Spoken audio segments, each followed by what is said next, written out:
حضرت عیسیٰ علیہ السلام تیز قدموں کے ساتھ پہاڑ کی طرف جا رہے تھے۔ ایک شخص نے آواز دی، اے اللہ کے رسول، اب کہاں جا رہے ہیں؟ اب کے پیچھے کوئی دشمن بھی نہیں، پھر یہ خوف کس بات کا ہے؟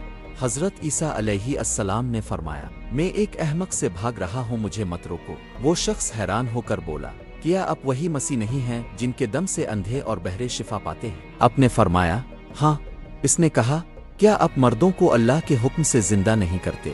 آپ نے فرمایا، ہاں۔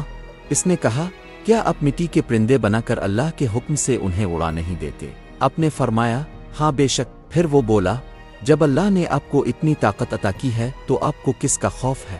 حضرت عیسیٰ علیہ السلام نے فرمایا، قسم ہے اس رب کی جس کے اسم اعظم سے اندھے اور بہرے شفا پاتے ہیں، پہاڑ ہل جاتے ہیں، مردے زندہ ہو جاتے ہیں۔ لیکن یہی اسم اعظم میں نے لاکھوں بار احمق پر پڑھا مگر اس پر کوئی اثر نہ ہوا۔